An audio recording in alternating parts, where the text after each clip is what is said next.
Hello guys, আমাদের বাংলাদেশে কিছু তথাকথিত উপস্থাপিকা আছে।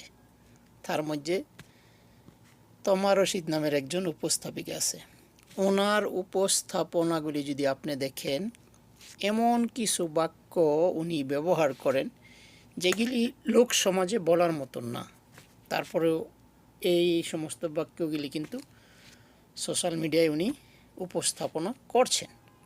আসলে বাংলাদেশ এরকম একটা দেশ, আমি আগেও বলেছি যে এই বাংলাদেশে সবই করা সম্ভব, কোনো কিছুই অসম্ভব নয়।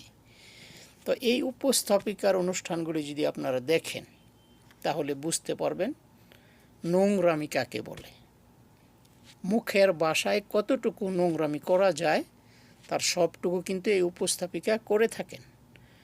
ঠিক আছে, আসলে বাংলাদেশের সোশ্যাল মিডিয়াটা নিয়ন্ত্রণ করা খুবই জরুরি হয়ে পড়েছে।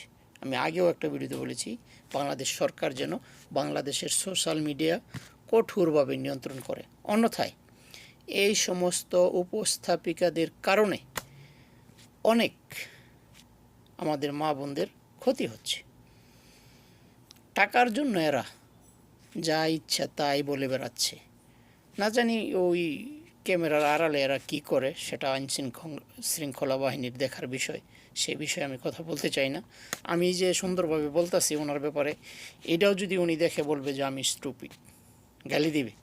ওনারা যে প্রতিনিয়ত মুখের ভাষায় নোংরামি করছে, কেউ কিন্তু প্রতিবাদ করছে না। আজকে আমি ওনার বিরুদ্ধে প্রতিবাদটা করে গেলাম। এই তমা রশিদকে যেন সকল ধরনের সোশ্যাল মিডিয়া থেকে বন্ধ করা হয়, ওনাকে যেন লিগ্যাল নোটিশ দেওয়া হয় এবং কারণ দর্শানোর সময়সীমানা বেঁধে দেওয়া হয়। এই সমস্ত উপস্থাপিকাদেরকে জুতা দিয়ে পিটিয়ে তারপরে এই সমস্ত কাজ থেকে বিরত করা দরকার বলে আমি মনে করি। ঠিক আছে, আসলে কী বলবো, ওই যে আবারও বলি, বাংলাদেশে সবই সম্ভব।